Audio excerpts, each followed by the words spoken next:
جی welcome back ناظرین. بھارت کے خلاف مارکا حق میں پاکستان کی تاریخی فتح کو 1 سال مکمل ہو گیا. ملک بھر میں جشن تقریبات کا سلسلہ بھی جاری ہے اور ہم بھی اسی پر بات کر رہے ہیں. مسلح افواج کی مشترکہ بریفنگ, دشمن کے لیے اسٹریٹجک پیغام کیا ہے. فیصل صاحب آپ کی طرف آؤں گی. ظاہر ہے مارکا حق کی کامیابی کی سیلیبریشن کا سلسلہ جاری ہے. مسلح افواج کی مشترکہ پریس بریفنگ دشمن کو کیا میسج دیتی ہے فیصل صاحب؟ دیکھیں, یہ مارکا حق میں جو دشمن کو, بھارت کو کہہ لیں یا پوری دنیا کو, جو سب سے بڑا جو پیغام گیا وہ یہ تھا کہ یہ پوری قوم ایک ہے. اس کے جو نظریات ہیں قوم کے حوالے سے, پاکستان کے حوالے سے, ریاست کے حوالے سے, اس میں کوئی اختلاف رائے نہیں پایا جاتا. اور اس کے کئی شواہد ہیں. پہلی بات تو کہ فوج تو اپنے میدان پہ لڑ رہی تھی. آپ میڈیا کا رول لے لیں, میڈیا بھی جو ہے اب جس طریقے سے میڈیا نے رول ادا کیا, ایک پاکستانی میڈیا آپ دیکھ لیں اور ایک ہندوستانی میڈیا دیکھ لیں. کہ پاکستانی میڈیا کا رول انتہائی ذمہ دارانہ رول تھا. اس نے کوئی بھارت پر کوئی جھوٹا الزام نہیں لگایا. اس نے کوئی پاکستانی فوج کے حوالے سے کوئی جو ہے نا مبالغہ آرائی سے کام نہیں لیا کہ ہم نے دہلی تباہ کر دیا, ہم نے بمبئی تباہ کر دیا. لیکن یہ سارے کام جو ہے میڈیا, بھارتی میڈیا کر رہا تھا. لاہور میں انہوں نے جو ہے وہ پورٹ بنا دی, کراچی کو جو انہوں نے تباہ برباد جو ہے وہ کر دیا. تو پاکستانی میڈیا کا کردار جو تھا وہ بھی جنگ میں جو ہے وہ بہت ذمہ دارانہ تھا. کہ جتنی بڑی ہمیں اچیومنٹ ملی تھی پاکستان کو, ہم اس سے بہت زیادہ شیخیاں مار سکتے تھے, لیکن پاکستانی میڈیا نے نہیں کیا. جتنے حقائق تھے, جو کچھ پاکستانی فوج نے عملی طور پہ کیا, صرف وہی دکھایا. اچھا, وہ بھی دکھانے کو اتنا کچھ تھا کہ ہمیں شیخیاں مارنے کی ضرورت نہیں تھی. آپ عام آدمی کے اوپر آ جائیں, اس میں قوم کا آپ مرال دیکھیں اتنا بلند تھا کہ اس ملک میں جنگ لگی پڑی ہے. کسی ملک میں جنگ لگی ہوتی ہے تو وہاں پہ خوف ہوتا ہے, وہاں پہ دہشت ہوتی ہے, وہاں پہ وحشت ہوتی ہے. لیکن پاکستانی قوم کا نے بالکل ایک الگ مزاج کا جو ہے مظاہرہ کیا. جتنے ہنستے مسکراتے پاکستانی قوم اس جنگ کا حصے دار بنی, اس کا آپ کو عملی ثبوت دیکھنا ہے تو پاکستان کا سوشل میڈیا دیکھیں. اس جنگ میں جتنی بہترین میمز پاکستانی سوشل میڈیا پہ آئیں, پاکستانی قوم کی طرف سے بنائی گئی, اس پہ بھی پوری دنیا جو حیران رہ گئی. یہ کون لوگ ہیں یار, یہاں جنگ لگی پڑی ہے اور ان کو جو ہے تفریح لگی ہوئی ہے. اور اس کا بنیادی سبب کیا تھا؟ اس کا بنیادی سبب یہ تھا کہ پاکستانی قوم کو اس بات کا یقین تھا کہ اس کی جو فوج ہے وہ اس ریاست کی, اس ملک کی, اس قوم کی حفاظت کرنا جانتی ہے. اس کے پاس اتنی طاقت ہے, اس کے پاس اتنی صلاحیت ہے کہ وہ اس قوم پر آنچ نہیں آنے دے گی. اور پاکستان کی فوج نے عملی طور پہ کر کے بھی دکھایا کہ یہی وجہ تھی کہ آپ ہنس رہے تھے, مسکرا رہے تھے. آپ کے ملک میں جنگ لگی بھی تھی, مذاق نہیں, اور جنگ تھی, اور 2 ایٹمی طاقتیں لڑ رہی تھی کوئی, اور ایک طرف تو ایک جنونی ریاست تھی بھارت. اس کے مقابلے میں آپ کی قوم کا مسکرانا آپ کی قوم کے جذبے ولولے کو جو ہے وہ ایک جو ہے دنیا میں ممتاز کراتا ہے. آپ کی قوم کی ایک انفرادیت قائم کرتا ہے کہ یہ قوم جو ہے, یہ جو ملک, یہ قوم, یہ ریاست, یہ افراد کا مجموعہ نہیں ہے.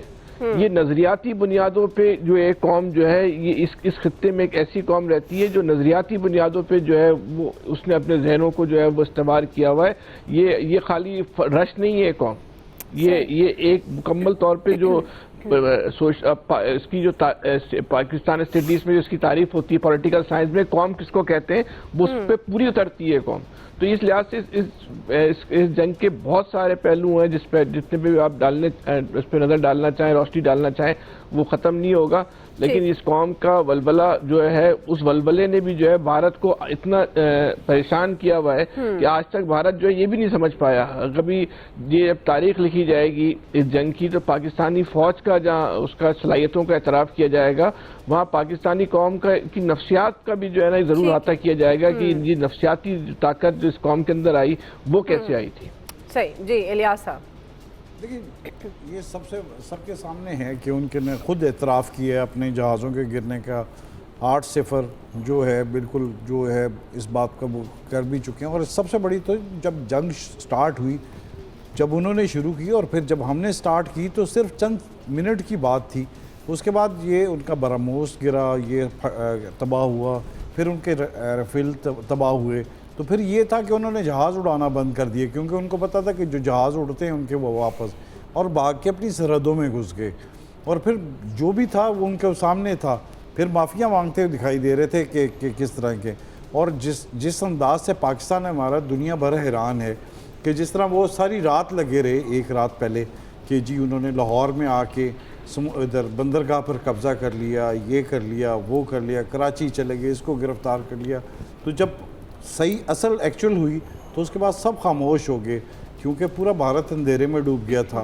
نہ ادھر کوئی سسٹم تھا, نہ ادھر آئی ٹی سسٹم جو کہتے تھے کہ ایک ویلی ہے, آئی ٹی کی ویلی ہے, وہ ویلی بھی ساری خاموش ہو گئی. ساری خاموشی تھی کہ نہ ادھر اندھیرے میں ڈوبا تھا. کتنے دن تو لگے تھے ان کو, چند منٹس کے بعد کتنے پورا 1 سال لگا اپنے آپ کو ریسٹور کرتے. ابھی بھی وہ اپنے پاؤں پر نہیں کھڑے, اور ابھی تک ان کو یاد ہے کہ پاکستان نے کس طرح ان کو گھس کے مارا اور کس طرح مارا. ابھی تک وہ سوچ رہے ہیں کہ ان کو کہاں کہاں پڑی. تو اب یہ ہے کہ ان کو وہ دیکھتے ہیں حیران رہ گئے, ان کی توپیں خاموش ہو گئیں, ان کے جہاز چھپ گئے, انہوں نے چھپا لیے, اور جس طرح ان کی جو ایئر بیسز تھیں وہ ساری ہو گئی. وہ اپنی طرف سے کہہ رہے تھے کہ پاکستان کی ایئر بیسز پر حملہ کیا اور کس طرح کیا. ہمارے تو یہاں تو پاک فوج نے جو ہے وہ سرحدوں پر ہاتھ سنبھالا ہوا تھا, تو پاک فوج کے ساتھ جو ہے عوام بھی شانہ بہ شانہ ان کے ساتھ کھڑی یہ دیکھ رہی تھی کہ پہلے لوگ یہاں کہتے تھے میمز بنے کہ پاکستانی فوج کے ساتھ عوام کھڑی ہو کے دیکھ رہی کہ جنگ کس طرح لڑتے ہیں, اور بلکہ تالیاں بجاتے تھے جب میزائل چلتا تھا کوئی, تو یہ اللہ اکبر کے نعرے لگاتے ہو. تو اس وقت یہ ہے. تو آپ دیکھ لیں یہ 1 سال گزرا ہے, اور جس طرح یہ قوم جشن منا رہی ہے, آپ دیکھ لیں سوشل میڈیا پر, دیکھ لیں ادھر, دیکھ لیں خواتین, دیکھ لیں بچے, دیکھ لیں اسکولوں میں جہاں بھی ہے, اور ان کو زبردستی خوشی سے منا رہے ہیں کہ جی ہماری بہت بڑی فتح ہے. اور وہ پاکستان نے جو فتح حاصل کی ہے, اور آج بھی اس پر فخر کرتے ہیں کہ جی جس طرح انہوں نے اپنا بھرپور طریقے سے, ابھی یہ کہا جا رہا ہے کہ 10% اگر کیا ہے, تو اگر بھرپور طریقے سے کرتے تو پھر وہ انہوں نے گھروں میں چھپے ہونا تھا, تہخانوں میں, زمینوں پہ چھپے ہونا تھا. ہمارے پاس تو ایک بڑا ایک آپشن تھا, خود ہی جا کے معافیاں مانگ رہے تھے کہ جی ہم اندر گھس جاتے جس طرح. تو ابھی بھی وہ دیکھیں خود نہیں لڑ سکتے تو جا کے افغانستان میں جا کے پراکسی وار کرنے کی کوشش کرتے ہیں, پھر کہیں نہ کہیں اس طرح کر کے چھپ کے, کیونکہ منافقت ہے, چھپ کے انہوں نے کرنا ہے, اور اس طرح کرتے رہیں گے. اور ابھی بھی انہی کو مار پڑتی, جب مار افغانستان میں پڑتی تو تکلیف ان کو ہو رہی ہوتی ہے. تو ظاہر ہے ان کو پتہ ہے کہ ان کے بس کی بات نہیں ہے, تو وہ جدھر سے آئیں گے ادھر سے ماریں گے. بالکل جس طرح کہا اس طرح کر رہے ہیں. پوائنٹ آ گیا ہمیں کیونکہ بریک لینی ہے, اور اس عظیم کامیابی پر ہماری ٹرانسمیشن کا اس پروگرام میں چونکہ خاص طور پر ہم اسی حوالے سے بات کر رہے ہیں, سلسلہ جاری ہے. کوئکلی بریک سے واپس آئیں گے, یہیں سے کنٹینیو کریں گے.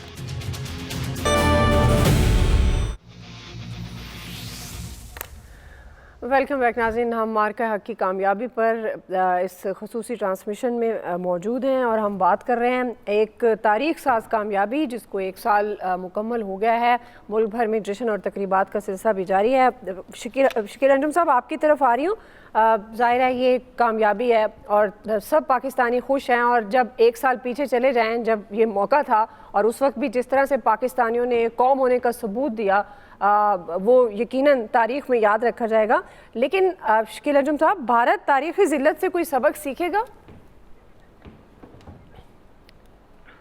دعا دیکھیے, میرا یہ خیال ہے کہ بھارت نے ابھی تک سبق نہیں سیکھا ہے, اور وہ کوشش کر رہا ہے اس 1 سال کے دوران جو اس کی ذلت کا گزرا ہے کہ کسی نہ کسی طریقے سے پھر کوئی ڈرامہ رچایا جائے اور پاکستان پر یا تو حملہ کیا جائے یا کسی نہ کسی طریقے سے دوبارہ جو ہے چھیڑ چھاڑ کی جائے. لیکن اس